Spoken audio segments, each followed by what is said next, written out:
ஏப்பா பின்னாடி ரெண்டு பேருக்கு பிரச்சனையா? பேசிக்கிட்டே இருக்கீங்க. ஓகே. மாலை வணக்கம். ரொம்ப நேரம் பேச முடியாது, பயங்கர டயர்டா இருக்கு.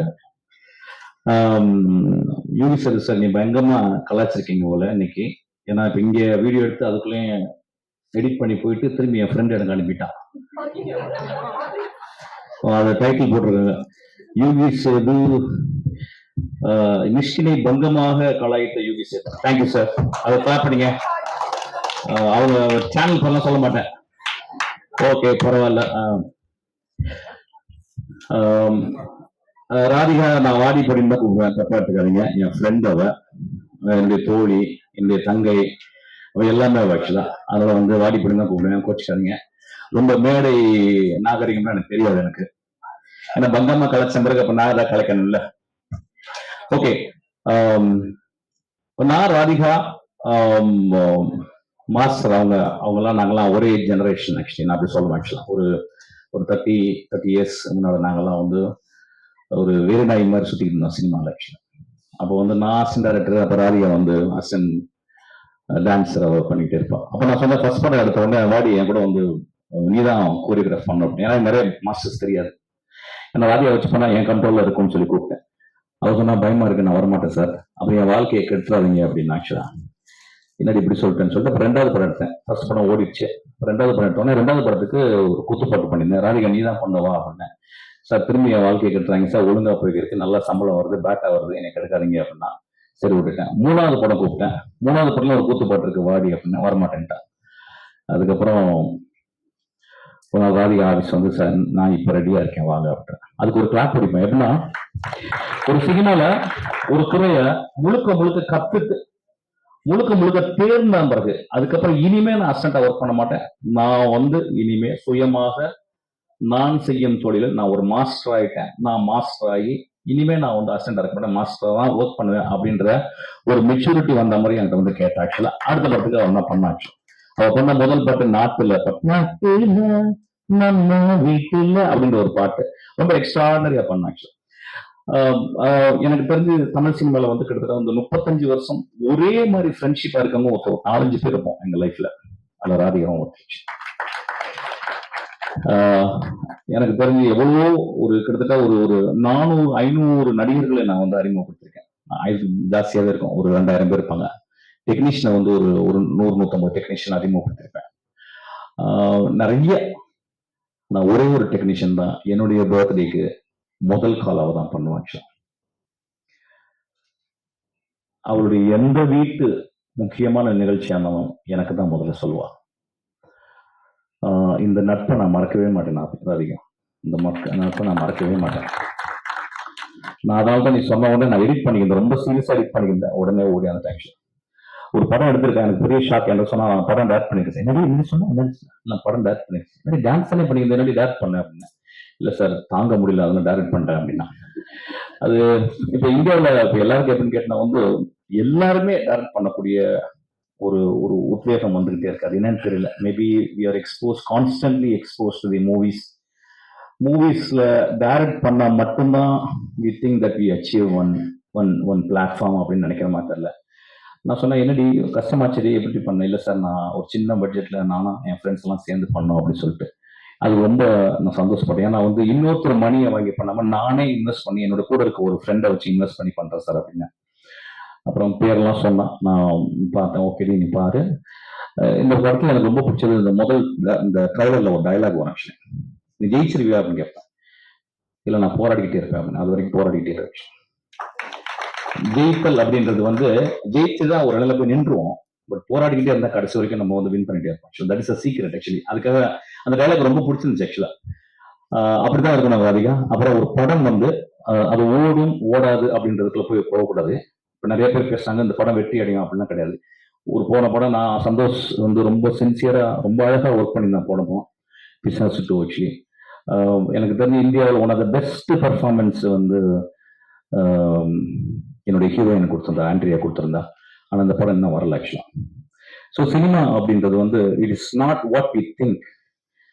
ஆனா நம்ம ஆஸ்பயர் பண்ணிக்கிட்டே இருக்கணும். நம்ம சினிமா நம்ம பண்ணுவோம், சினிமாவில் சிறப்பா இயங்கிக்கிட்டே இருப்போம், ஆஸ்பயர் பண்ணிட்டே இருக்கணும். ஸோ சினிமா அப்படின்றது ஒரு ஒரு ஒரு ஒரு 10 வருஷம் இருந்தா பெரிய சாதனை, 20 வருஷம் இருந்தா அவங்க வந்து எக்ஸ்ட்ராடனரி டேலண்டட் பீப்புள். ஒரு 30-40 இயர்ஸ் இருந்தாங்கன்னா அவங்க யாராவது genius. Actually we are all sitting in front of genius. Like சேதுவட்டுக்கு ஒரு பெரிய ஜீனியஸ். நான் கூட நிறைய படங்கள் ஒர்க் பண்ணணும் சொல்றேன், ஏதாவது ஒன்று மிஸ் ஆகி போயிடும். இந்த படத்தில் நான் சொல்லிட்டேன் சார், நீங்க ஒண்ணுமே பேசக்கூட இந்த படத்தில் நீங்க ஒர்க் பண்ணணும் அப்படின்னு சொன்னேன். The experience which I had, which I gone through, wise old man சொல்லுவாங்க. ஆக்சுவலி நான் கமல் சாரோட ரொம்ப கூட இருந்ததில்ல, 40 நாள் தான் இருந்தேன். அதுக்கப்புறம் ஒரு 80 நாள் வந்து யுபி சேது சாரோட இருந்திருக்கு. ஆக்சுவலி எனக்கு தெரிஞ்சு அவ்வளோ லேர்ன் பண்ணிக்கிட்டேன், அவ்வளோ விஷயங்கள் எனக்கு சொன்னார். ஆக்சுவலா ஒவ்வொரு ஷார்ட் முடிஞ்ச பிறகு அவர் அதை பத்தி கமெண்ட் பண்ணுவார். ஆக்சுவலி இப்ப அவர் பேசும்போது பார்த்துருப்பீங்க வந்து எவ்வளவு கிளாரிட்டியா இருந்திருக்கும் பாருங்க. அவர் வந்து சினிமாவில் there are very very few great people in cinema. They live for cinema and cinema lives because of them. அதுல one of the person is cinema lives because of them. அதுக்கப்புறம் இன்னொரு லெஜெண்ட் கிட்ட ஒர்க் பண்ணேன் ரொம்ப நாளைக்கு அப்புறம், Nassar sir work பண்ணேன். Nassar sir work பண்ணிட்டு என்னன்னா, நாசர் சார் கிளைமேக்ஸ்ல ஒரு பெரிய ஃபைட் போடணும். அவர்னால ரொம்ப என்னால ஃபைட் பண்ண முடியாது. இல்லை நீங்க வாங்க நான் ஃபைட் போட வைக்கிறேன்னு சொன்னாரு. இப்பதான் ஒரு 2 நாளைக்கு முன்னாடி ஃபைட் எடிட் பண்ணேன். ஆக்சுவலா எக்ஸ்ட்ரா நிறைய பண்ணியிருக்காரு. அவர் வந்து எனக்கு தெரிஞ்சு நாசர் வாழ்ந்த காலங்களில் நாம் வாழ்கிறோம் அப்படின்றது ரொம்ப பெருமையா நினைக்கிறேன். ஆக்சுவலா வந்து இதெல்லாம் ஏன் இப்படி சொல்றேன் அப்படின்னா வந்து இந்த மாலை இந்த 3.5 மணி நேரம் நாம இங்க உட்காந்துருக்கோம். 6 மணிக்கு வருஷம்னா இந்த ராஸ்கல் 6 மணிக்கு வருஷம் 6 மணிக்கு வந்தா ஓடிப்பேன். ஆக்சுவலா 7 மணிக்கு வந்து இவ்வளவு நேரம் போயிட்டே இருக்கு. ஆனாலும் ரொம்ப டயர்டா இருப்பீங்க, பசிக்குது, பின்னாடி நிறைய பேசுறாங்க. பட் இருந்தாலும் இதெல்லாம் எதுக்குன்னா, சினிமா வந்து ஒரு மனுஷி அல்லது ஒரு மனிதனுடைய சாதனை நம்ம பின்னால் வந்து நம்ம பாராட்டி கைத்தட்டுறதுக்காக தான். அது மாதிரி ரொம்ப தேங்க்ஸ். உங்களுக்காக நீங்க கைத்தடிக்கணும். இந்த விழாக்கு வந்ததுக்கு இவ்வளவு நேரம் பார்த்ததுக்கு. ட்ரைலர்லாம் பார்த்தேன். நான் ரொம்ப பெரிய கமெண்ட்லாம் சொல்ல மாட்டேன், ஏன்னா நான் எப்பயுமே ரொம்ப பிராக்மேட்டிஸ்ட். நான் வந்து படம் வந்து ஆடியன்ஸ் ஃபர்ஸ்ட் டே பார்த்து நல்லா இருக்குன்னு சொன்ன பிறகு பத்திரிகையாளர் ரொம்ப எக்ஸ்ட்ரானரியா இருக்குன்னு சொல்லாம பிறகு நான் ஒரு நல்ல படம்னு சொல்லுவேன். ஆக்சுவலா நீ எடுத்துட்டு உன் வேலை முடிஞ்சிருச்சு, அவங்க பார்த்துப்பாங்க. இந்த பத்திரிகைக்கார்ட்ட என்ன கேட்கறேன்னா, ராதிகா 36 மார்க் வாங்கியிருந்தானா அவளுக்கு 50 மார்க் போடுங்க, 30 மார்க் வாங்கியிருந்தா 40 மார்க் போடுங்க. ஏன்னா முதல் குழந்தையை நீங்கள் முத்தம் கொடுத்து தாளாட்ட வேண்டும், பாராட்ட வேண்டும். குறைகள் என்ன பரவாயில்ல. ஏன்னா சினிமான்றது வந்து film making வந்து it's not something very easy to handle. It's not everybody's cup of coffee or cup of tea or cup of cake. ரொம்ப கஷ்டமானது. ஆஸ்பிரேஷன் எல்லாருக்குமே இருக்கு. நான் வந்து இப்ப இந்த படம் தான் ட்ரெயின் ஒரு படம் எடுக்கிறேன். அந்த படம் எடுத்து நான் வந்து ட்ரெயினை போய் ஸ்டடி பண்ணிட்டு வரும்போது ஒரு ட்ரெயின் வந்து எனக்கு ஒரு பெரிய யமன் மாதிரி தெரிஞ்சு. ஏன்னா 24 இன்ச்சு தான் ஒரு ட்ரெயின். அந்த ட்ரெயினுக்குள்ள இப்படி போகும்போது 2 கை இடிக்கும். நம்ம இப்படிதான் போக முடியும். அப்போ ஒண்ணு ஆர்ட் டைரக்டர் சொன்னார், சார் ஒரு 4 இன்ச்சு பெருசா பண்ணிக்கலாம் சார். இல்ல சார் வேணாம் சார், எனக்கு வந்து எவ்வளவு நீங்க ரெசிஸ்டன்ஸும் கான்ஃபிளிக்டும் கொடுக்குறீங்களோ அதுல இருந்தா என் ஃபார்ம் வரும் அப்படின்னு சொன்னேன். ஸோ ஒரு ஒரு ஒரு சினிமா இப்ப நம்ப மாட்டீங்க, அதுக்குள்ள போனோம்னா ஒரு அதுக்குள்ள ஒரு கேமராவை எப்படி கொண்டு போறோம்னா ஒரு பெரிய கேமரா வைக்க முடியல. அதுக்காக ஒரு 20 கேமரா டெஸ்ட் பண்ணோம். அப்புறம் we have used a very interesting camera. The camera itself taught me how to compose a shot. அந்த கேமரா எனக்கு சொல்லிக் கொடுக்குது. அந்த கேமரா செடிக்காம இல்லை, ஒன்னு செடிக்காம இல்லைன்னா அந்த கேமரா சொல்லி செடிக்காம நீ மூவ் பண்ண அப்படின்னு சொல்லி கொடுத்து, எங்க கேமரா வைக்க முடியாதோ அங்கே வை அப்படின்னு சொல்லுது. ஸோ சினிமா ஒவ்வொரு படமும் ஒரு படம் வெற்றி அடைஞ்சிச்சுன்னா அந்த படம் அடுத்த படத்துக்கு எந்த ஒரு ரெஃபரன்ஸும் கொடுக்காது. அதனாலதான் சினிமா கிரேட்டா இருக்கு. ஒரு சினிமா போன படம் என் படம் பெரிய வெற்றி அடைஞ்சுன்னா அந்த வெற்றி என்னுடைய அடுத்த படத்துக்கு எந்த ஹெல்ப்பும் பண்ணாது. அந்த வெற்றியில கிடைக்கிற ஒரு கான்பிடன்ஸ் மட்டும் எனக்கு ஒரு ஹெல்ப் பண்ணும். தோல்வியில எனக்கு ஒரு பெரிய மன தைரியத்தை கொடுக்கும், இந்த படம் எப்படியாவது வெற்றி பண்ணணும்னு சொல்லிட்டு. So no way my past success or failure connects to my present film. Present film போன படத்தை விட போன படம் 100 படங்கு ஒர்க் பண்ணியிருந்தா இதுல வந்து 200 மடங்கு ஒர்க் பண்ணும். அப்படிதான் சினிமா. ஆக்சுவலா இது வந்திருக்க எனக்கு ரொம்ப ஹாப்பி. எல்லாருமே சொன்னாங்க பெண்கள் there is no gender now, all are actors now. ஜெண்டரே கிடையாது. இன்னும் 25 வருஷத்துல ஆம்பளையும் புள்ள பெற்றுப்பான். அதுல ரிசர்ச் போய்கிட்டு இருக்கு. என்ன ஒண்ணு 10 மாசம் சுமப்பானா தான் பிரச்சனை. So there is no gender here. Gender இல்லாம போய்விடும். நாம் 2025 நோக்கி இன்னொரு பாதி வந்துட்டோம். ஆக்சுவலா என்று கிடையாது. ஸோ அதனால நான் வந்து பெண் பண்ணிட்டோமா அதனால எல்லாம் அப்பெல்லாம் பண்ணேன். ஒரு ஆம்பளை தான், பொம்பளைன்னு சொல்லணும் அவள, ஒரு ஆம்பளை தான் ஆக்சுவலி, எங்க வீட்டு ஆம்பளை தான் ஆக்சுவலா. அவருடைய கணவர் என்னுடைய ரொம்ப என் நெஞ்சத்துக்கு ரொம்ப இனிமையானவர், வயலின் வாசிக்கிறவர். வாழ்க்கையில வயலின் வாசிக்கிறன்னு நல்லா யோசிச்சு பாருங்க. உனக்கு வைஃப் என்னப்பா ஆகணும்? நான் வயலின் வாசிக்கணும் அப்படின்னு யாரும் சொல்லுவோமா? அவர் அந்த மாதிரி சொல்லியிருக்காரு. ஆக்சுவலா அவருக்கு கிளாப் படிங்க. அது எங்க வயலின் வாசிக்கணும்? இளையராஜா கிட்ட வயலின் வாசிக்கணும்.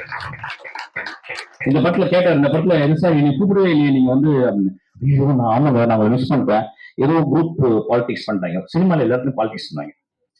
ஒரு 5 வயலினிஸ்ட் கூப்பிட்டா கூட அதுக்கு பாலிடிக்ஸ் பண்ணுவாங்க. எப்பா என்னை பார்த்து மரியாதை இல்லாம பார்த்தப்பா அதனால கூப்பிட்டு அனுப்புமா. நான் சொன்னேன் அடுத்த படத்துல வந்து ஒர்க் பண்ணுங்க.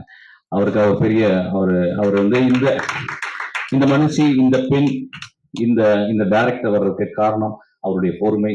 அவர் பின்னால் வந்து என் மனைவி பெரிய டைரக்டர் ஆகணும்னு பாக்குற ஒரு கனவு தான். அந்த கனவுக்காக நம்ம கிளாப் அடிப்போம். அப்புறம் பாட்டு கேட்டேன், நல்லா இருந்துச்சு சார். அவன் சூப்பர்லாம் சொல்ல மாட்டேன், இட்ஸ் ஓகே. ஏன்னா ஃபர்ஸ்ட் பண்ணது ஆக்சுவலா. காலையில சாப்பிட்றதுக்கு முந்தி 3 வாட்டி, மத்தியானம் சாப்பிட்றதுக்கு முந்தி 3 வாட்டி, நைட்டு தூங்க போறதுக்கு முந்தி 3 வாட்டி இளையராஜா பாட்டு மியூசிக் வந்துடும். ஏன்னா அவனுடைய ஃப்ரேஸ் அந்த அந்த அந்த அந்த ஃபர்ஸ்ட் ஃப்ரேஸ் வந்து இன்னும் கிளாரிட்டி வேணும். செந்தூர பூவே போச்சு, முடிஞ்சு ஃபிளாப். அப்படி எல்லாரையும் ஃபிளாப் ஆக்கிட்டு இளங்காற்று வீசுதே 3 நோட்டு தான், 4 நோட்டு 5 நோட்டு முடிஞ்சிச்சு. அது திரும்பி கேலக்ஷன். அதான் சாப்பிட்றதுக்கு முந்தி சாப்பிட்ட பிறகு கேலக்ஷன். there should be a humility. அவர் வந்து ஒரு பெரிய ஜீனியஸ் ஆக்சுவலி. அவரை பத்தி ஒரு பயோபிக் வருது. நான் ரொம்ப பார்க்க ரொம்ப ஆவலோட இருக்கேன். Dhanush extraordinary actor. அவருக்கு கிடைச்ச ஒரு பெரிய கிஃப்ட், ராஜாவாக வேடம் போடுறதுக்கு. ஆக்சுவலி ராஜாவாக யாருமே வேடம் போட முடியாது. ராஜாவாக வேடம் போடுறதுக்கு தனுஷ் கிடைச்ச ஒரு பெரிய ஒரு வாழ்க்கையின் மிக முக்கியமான உன்னதமான டைம்னு நினைக்கிறேன். I think he will score, he will do the justice. அந்த பையன் டைரக்டர் எனக்கு ரொம்ப பிடிச்ச பையன். அந்த படம் பெரிய வெற்றி படமா வரும்னு வச்சிருக்கேன். அதுக்கப்புறம் ராஜா சாருடைய நிறைய பயோபிக்ஸை நம்ம கண்டினியூஸா தொடரலாம். ஏன்னா it's a vast subject. So it's a beautiful time. வேற என்ன பேசுறது? விஜய் சேது சார், யுகி சேது சார், ரொம்ப தேங்க்ஸ் சார். உங்க நட்பு ரொம்ப சந்தோஷம். என் படத்துல நீங்க இருக்கிறீங்க, அந்த படம் ஓடும் சார், நல்லா பெருசா ஓடும். அதுக்கெல்லாம் நீங்க தான் ஒரு பெரிய காரணமா இருப்பீங்க. அப்புறம் நடுவில் கொஞ்சம் காசிப் பேசிக்கிறேன். விஜய் சேதுபதி பத்தி பேசுறேன். ஆக்சுவலி ஷாருக் கான் வச்சு படம் பண்றீங்களா, விஜய் சேதுபதி வச்சு படம் பண்றீங்களா? நான் விஜய் சேதுபதி வச்சு தான் படம் பண்ணேன். அந்த அளவு ஒரு மகா கலைஞன், ஒரு எக்ஸ்ட்ராடினரி கலைஞன். எனக்கு கிடைச்ச ஒரு குழந்தை, ஒரு நண்பன். இந்த படத்துக்கு வந்து அவ்வளோ பியூட்டிஃபுல்லா ஒர்க் பண்ணியிருக்கான். என் படத்தை வந்து அப்படியே தோல்ல தூக்கிட்டு போயிருக்கான் ஆக்சுவலா. அப்புறம் என்னுடைய ப்ரொடியூசர் தானு சார் டெய்லி காலையில் என்னை வீட்டில் வந்து பாக்குறாரு. நான் எந்திரிச்ச உடனே வந்து பாக்குறாரு. பார்த்து என்னப்பா படம், உனக்கு எதாவது வேணுமா, உனக்கு எதாவது பண்ணி கொடுக்க மாட்டேன். நான் முதல் தடவையாக ஒரு ப்ரொடியூசர் காலை தொட்டு டெய்லி கும்புறேன். அதுதான் உடைய காலாக இருக்கும். அந்த படம் நல்லா வருது, பார்க்கலாம். நீங்க வந்து படம் பார்க்காம தான் சொல்லணும். நான் உடனே நல்லா ஓடுன்னு சொல்ல மாட்டேன். I think we all done an extraordinary. Yuvi sir அவர் முடியே நடிச்சிருக்கு. ஒரு ஷாட்ல வந்து ஃபேனை வச்சு நான் அவர் என்ன பண்ண, ரொம்ப நேரம் ஷாட் நெல்லுங்க சார், எப்படி திரும்ப அப்படி திரும்ப அப்படி சொல்லிட்டு அவர் திரும்ப வச்சேன். அவர் நடிச்சிருக்காரு. அவருக்கு அப்புறம் அதுக்கு மேல முடியும் நடிச்சிருக்கு. So the beautiful form has evolved in then. அப்புறம் ரொம்ப நன்றி. என்னை பத்தி மேடையில் ஸ்நேகன் சார் அவங்களாம் ரொம்ப I don't know what I am going to repay to them தெரியல. இவ்வளவு அன்பு என் மேல வச்சிருக்கிறதுக்கு என்ன காரணம் தெரியல. எல்லாத்துக்கும் காரணம் இந்த சாமின்னு சொல்ற இந்த சினிமா தான். ஆக்சுவலா எங்களுக்கெல்லாம் சாமி தான் அந்த சினிமா. எல்லாருமே சினிமாக்காரனை பத்தி ரொம்ப மோசமா பேசுவாங்க. அதாவது வாடகை வீடு கேட்டா சினிமாக்காரன் கொடுக்கவே மாட்டாங்க. ஐயா, ஒரு சினிமாக்காரன் உங்க வீட்டுல இருந்தா ஒரு சிவனையும் பார்வதியும் கூட்டி வச்சிருக்க மாதிரியா, ஒரு சாமியை வச்சிருக்க மாதிரி. ஏன்னா எல்லாருமே நம்ம வாழ்றதுக்காக தான் வந்து இருக்கும். அந்த சினிமாக்காரன் மட்டும் அடுத்தவங்க சிரிக்கணும், அடுத்தவங்க சந்தோஷப்படணும், தன்னை ஒரு மெழுகுவர்த்தி மாதிரி எரிச்சுப்பான். ஆக்சுவலா அது வந்து இவ்வளவு பேரு இந்த பாப்பாவுடைய ஃபங்க்ஷனுக்கு வந்திருக்கோம். ஆக்சுவலா இந்த படம் பார்க்கணும். நீங்க நிறைய பேர் தியேட்டருக்கு போறதே கிடையாது. அது என்ன ப்ராப்ளம் ஆச்சுன்னு தெரியல. என்ன ப்ராப்ளம் ஆச்சு? வீட்டுல என்ன ரொம்ப நேரம் புருஷனோட உட்கார போறீங்களா, இல்ல ரொம்ப நேரம் பொண்டாட்டியே பார்த்துட்டு இருக்க போறீங்களா? ரொம்ப போர் அடிக்கலையா உங்களுக்கு? வாங்க, அவ்வளவு பெரிய ஸ்பேஸ் இருக்கு பாருங்க. எவ்வளவு பெரிய ஸ்பேஸ், அதுல எவ்வளவு பெரிய மனிதர்கள் நடிக்கிறாங்க. ஒரு 1000 பேர் வேலை செஞ்சிருக்காங்க. உங்களுக்காக ஒரு கதை சொல்லியிருக்காங்க. நம்ம எல்லாம் காசிப்புக்குள்ளே மாட்டிட்டோம். இப்ப பாத்தீங்கன்னா ஓபன் பண்ணீங்கன்னா சொன்னா காசிப். எல்லாம் யூடியூப்ல எல்லாம் முன்னால கேமரா வச்சு உட்காந்து பேச ஆரம்பிச்சிடறாங்க. That is not a moving subject. That is not a moving object. Cinema 24 great truths per operation. Great truth, 24 பொய்கள் 24 உண்மைகள் கலந்த ஒரு வினாடி பேச்சுல சினிமா பார்க்கறவங்க மிஸ் பண்ணுவாங்க. நாங்க சினிமாவை அது அது ஒரு கடமையா எடுத்துக்கணும். சினிமான்றது வந்து மொழி பேசாம இந்த வாயும் இந்த நாக்கு எதுக்கு? சினிமா என்றது நாக்குல இருந்து வர்றது மட்டும் கிடையாது. சினிமால இருந்து தலையில இருந்து வருது. சினிமால இருந்து இளையராஜாவுடைய விரல்கள் இருந்து வருது. சினிமா வந்து பி.சி. சாமுடைய கருப்பு கண்ணாடியில இருந்து வருது. சினிமாவில் வந்து பெரிய பெரிய லெஜண்ட்ஸ் உடைய எடிட்டிங்ல இருந்து வருது. ஒரு 24 கிராஃப்ட்ஸ் ஒரே டைம்ல பாக்குறது. நம்ம தமிழ்நாட்டுல பாத்தீங்கன்னா இப்ப வெளிநாடுகள்ல போகும்போது நிறைய நம்மளுக்கு வந்து ரெக்ரியேஷன்ஸ் இருக்கு. ஃபார் எக்ஸாம்பிள் பாத்தீங்கன்னா வந்து ஒரு கிரேட் மியூசியம்ஸ் இருக்கு. இப்ப பிகாசோ போய் பார்க்கலாம். இங்க பாத்தீங்கன்னா உங்களுக்கு வந்து இப்போ ஒரு ஆதிமலத்துக்கோ மருந்துக்கோ ஒரு எக்ஸிபிஷன் கிடையாது. ஒரு கேலரி கிடையாது. இங்க வந்து கான்செப்ட்ஸ் கிடையாது. அங்க ஒரு கான்செப்ட்ஸ் இருக்கு. ஏதாவது ஷுபருடைய கான்செப்டோ, ஷாப்பானோ, பீத்தாவோனோ, பாக்கோ, ஏதாவது ஒரு கான்செப்ட்ஸ் இருக்கும். வெளிநாடுகள் இங்க கிடையாது. இங்க எல்லாத்தையும் சேர்த்து சினிமா ஒண்ணுதான் இருக்கு. எல்லா பீத்தாவோன், ஷூபர்ட், ரத்மானினோவ், ஷோஸ்டாகோவிச் எல்லாத்தையும் இளையராஜா தலைக்கில வச்சிருக்காரு. எல்லா போட்டோகிராஃப்ஸ், எல்லா பெஸ்ட் விஷுவலையும் பிசி ஸ்கூல்ல வந்த அந்த அந்த அந்த அந்த அந்த சினிமாட்டோகிராஃபர்ஸ் தலையில வச்சிருக்காங்க. எல்லாருமே மிகச்சிறந்த டைரக்டர். வெற்றிமாறன் வந்து நான் 3 நாளுக்கு முன்னாடி பேசினேன். இது ஒரு முக்கியமான இதுவா நான் பதிவு பண்ண வச்சுட்டேன். நான் வந்து கேட்டேன், வெற்றி என்ன பண்றீங்க வெற்றி, சரியா தூங்குறீங்களா அப்படின்னு கேட்கிறேன். வெற்றி நானும் ஒண்ணா வேலை செஞ்சோம், தரித்து ஒண்ணா வேலை செஞ்சேன். என்னுடைய நண்பன், நல்லா படிக்கிற நண்பன். அப்ப நான் சொன்னேன், எப்படி இருக்கு வாடிவாசல் எப்படி வரணும்னு. ராஜா நல்ல வேலை பேசுறீங்க இந்தாங்க அப்படின்னு வாடிவாசலுடைய அந்த நாவல்ல இருந்து அவன் திரைப்படமாக போடும் அந்த அந்த அந்த பகுதியை எனக்கு சொன்னான். நண்பர்களே, இந்தியாவில் படைக்க போற இன்னொரு மிகச்சிறந்த படைப்பாக நான் அதை பார்ப்பேன். இந்த வாடிவாசல் அவ்வளவு பெரிய ஹிட் ஆகும். எக்ஸ்ட்ராடனரி ஆக்டர் வந்து சூர்யா. அந்த வாடிவாசலுக்கு அப்புறம் is going to become a legend actually. அந்த மாதிரி ஒரு பியூட்டிஃபுல்லான ஒரு கதையை வெற்றிமாறன் சொன்னான். நான் ஏன் அவங்கள்ட்ட பகிர்ந்துக்கிறேன் அப்படின்னா, சினிமா அவ்வளவு அலாதியானது. ஒரு சினிமாவை போய் தேர்ந்தெடுத்து பாருங்க. சில நேரங்கள்ல வந்து இந்த மாதிரி படங்களை போயிட்டு நம்ம பார்க்க வேணும்ன்ற ஒண்ணு பார்க்கங்க. சினிமா நீங்க போடும் தானம் ஞாபகம் வச்சுக்க. தானத்தை நிப்பற்றாதீங்க. நிறைய பேர் வீட்டுல உட்காந்து படங்கள் பாக்குறீங்க. வீட்டுல உட்காந்து எப்படி படம் பார்க்க முடியும்? வெங்காயம் வட்டிக்கிட்டே படம் பார்ப்பீங்களா? இல்ல புருஷனை திட்டிக்கிட்டே பாப்பீங்களா படத்தை? இல்ல பொண்டாட்டி திட்டிக்கிட்டே பாப்பீங்களா? சினிமா வந்து இங்க இருந்து போகும்போது அழகா ட்ரெஸ் பண்ணிட்டு ஸ்போர்ட்ஸையும் அடிச்சுட்டு இங்க ஒரு கார்ல போயிட்டு உட்காந்துட்டு குழந்தைங்களோட உட்காந்துட்டு பாப்கார்ன் வாங்கிட்டு பஃப் வாங்கிட்டு உட்காந்துட்டு அப்படி அண்ணாந்து பார்த்தா நிறைய நாதல் எல்லாம் வரும். அதெல்லாம் பார்த்துட்டு புருஷன் பக்கத்துல எனக்கு அந்த நகையை வாங்கி கொடுங்கன்னு சொல்லுங்க, எல்லாம் பண்ணுங்க. அதுக்கப்புறம் ஒண்ணு போடுவான் ஒருத்தன். அண்ணாந்து பார்க்கக்கூடிய விஷயம் கடவுளுக்கு அப்புறம் சினிமா மட்டும்தான். நான் என் சினிமாவுக்கு மட்டும் பேசுறேன், எல்லா சினிமாவுக்கும் பேசுறேன். சினிமா பாக்குறதே நீங்க மந்த்லி ஒரு எக்ஸ்பென்ஸ் வந்து ஒரு படம் ஒரு குடும்பத்துல ஒரு 5 பேர் வீட்டுல போய் பார்க்கலன்னா அது குடும்பமே இல்லைன்னு நான் சொல்வேன். கோவிலுக்கு எல்லாம் பார்க்காதீங்க, படத்துக்கு போங்க. கோவிலுக்கு போனா பாவம் பண்றவங்க தான் வேணாம். கோவிலுக்கு போனா ஈஸியா சொல்லிடுறேன், சார் நான் அடுத்த பாவம் பண்ண போறேன், மன்னிச்சுங்க, பாவம் பண்ணிட்டேன் அதையும் மன்னிச்சுங்க அப்படின்னு சொல்றோம். சினிமால அப்படி கிடையாது. போய் சிரிக்க போறீங்க, அலாதியா ரசிக்க போறீங்க, அழ போறீங்க. டியர் டக்ஸ் பிராக்டிஸ் யாரா பண்றீங்களா? நீங்க எக்ஸசைஸே பண்றதுல வெறும் பம்பிள்ஸ் மட்டும் அடிச்சுக்கணும். நம்ம டியர் டக்ஸ் பிராக்டிஸ் பண்ணணும், சிரிக்கிறதுக்கு பிராக்டிஸ் பண்ணணும், மனம் விட்டு சிரிக்கணும். 1000 பேர் வந்து உட்கார்ந்து இருப்பான், பக்கத்துல யாருமே தெரியாது, அவனை பார்த்து சிரிப்பீங்க, அவன் விசில் அடிப்பான், நீங்க விசில் அடிச்சு அவனை கட்டி பிடிப்பீங்க. சினிமா ஒரு பெரிய கம்யூனல் பார்ட்டிசிபேஷன். சினிமா ஒரு பெரும் கடல்ல பயணப்படுற ஒரு பெரிய கப்பல்ல நம்ம எல்லாம் ஒரு டைட்டானிக் மாதிரி கப்பல்ல போட்டு இருக்க ஒரு விஷயம். அது மூழ்குனா கூட பரவாயில்ல. மூழ்குனா தான் ஜாக் கிடைப்பான், மூழ்குனா தான் ரோஸ் கிடைப்பான். அதுவும் சினிமா தான். நம்ம காலையில இருந்து எப்படி ரொம்ப முக்கியமான ஒரு விஷயம். Cinema director is not just director, is also social scientist. நான் ஒரு படத்தை என் அசிஸ்டன்ட் சொல்ல முடியும், நீங்க என்ன படம் நான் என்னுடைய அசிஸ்டன்ட் சொல்றேன், நீ போயிட்டு நெட்ஃபிளிக்ஸ்ல ரிப்ளே அப்படின்னு ஒரு சீரிஸ் வருது, அதை பாடுறா, உனக்கு அதுதான் கரெக்டா இருக்கும். நீ அந்த பிலிம் மேக்கிங் பண்ணுண்டா. 1955 வந்த படம் டேலண்டட் மிஸ் ரிப்ளே அப்படின்னு சொல்லிட்டு பாட்ரிஷியா ஹியூஸ்டன் எழுதின ஒரு நாவல். 1955 வந்த படத்தை இப்ப ரீமேக் பண்ணிருக்காங்க. சினிமாக்கு வர்ற அசிஸ்டன்ட் டைரக்டர் வர்ற ஆசைப்படுறவங்க ஷார்ட் டிவிஷன்ஸ்னா என்னன்னு சொல்லிட்டு அந்த சீரிஸ் போய் பாருங்க. ரிப்ளி அப்படின்ற ஒரு சீரிஸ். அந்த படம் வந்து ஒரு கெட்டவனை பத்தி. அது 8 எபிசோட் எடுத்துங்க. கெட்டவனை பத்தி. கெட்டவன் செஞ்சுக்கிட்டே இருக்கான். அவன் மனசாட்சி உறுத்திக்கிட்டே இருக்கு. கடைசியில எப்படி முடியுதுன்னு பாருங்க. வாழ்க்கையினுடைய ஐரணியை அதுல பார்க்கலாம். அதோடைய ஒன் ஆஃப் த பெஸ்ட் ஃபார்மா நான் பாக்குறேன். இப்ப நான் பார்த்த எக்ஸ்ட்ராடனரி. இப்ப ஒன்றும் இல்லை.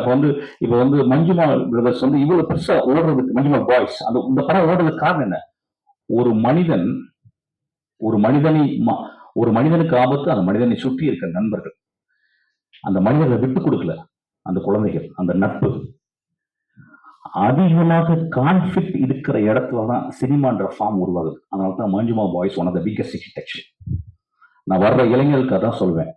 இப்ப நம்ம நிறைய சொல்றோம், இப்ப என்ன படம் ஓடும், எது படம் ஓடும். ஒரு சினிமா அப்படின்றது எல்லா காலகட்டத்திலையும் ஒரு குழந்தையை பெற்றெடுக்கும் தாயை போல வழி இருக்கத்தான் செய்யும். அது சுமக்கணும். சோ வர்ற ஜெனரேஷன்ஸ் எப்பொழுதுமே சினிமா பார்த்து இப்ப என்ன ட்ரெண்ட்ல இருக்கு அதை பத்தி கவலைப்படாதீங்க. நீ உண்மையாக கதை சொல். உண்மையாக கதை சொல்லணும். என்ன உண்மையா சினிமா கத்துக்க. நிறைய பேர் சார் நான் சின்ன வயசுல இருந்து படம் பார்ப்பேன். அது வந்து ஒரு காரணம் இல்ல சினிமா பண்றதுக்கு. நீ சின்ன வயசுல இருந்து எல்லாருமே, எங்க அப்பா பாக்குறாரு, எங்க தாத்தா பாக்குறாரு, எங்க பாட்டி பாக்குறாரு, எல்லாருமே பாக்குறோம். பார்க்காதவன் இல்ல. ஆனா சினிமாவை செய்ய வருபவன் ஒரு 1000 பேர் தியேட்டருக்குள்ள வரான் அப்படின்னா, 1000 பேர் அண்ணாந்து பாக்குறாங்க அப்படின்னா, அந்த 1000 பேரோட அறிவாளியா அந்த 2.5 மணி நேரத்துல இருக்கணும் அந்த டேரக்டர். அது ரொம்ப முக்கியம். அப்ப 1000 பேர் அண்ணாந்து பாக்குறதுக்கு அந்த படத்துல வந்து இதுவரை நான் பார்க்காத காட்சி, இதுவரை நான் கேட்காத கதை, இதுவரை நான் யோசிக்காத விஷயங்களை சினிமாவில் சொல்லணும்னு கேட்கலாம். அதனால 150 ரூபாய் கொடுக்குறாங்க.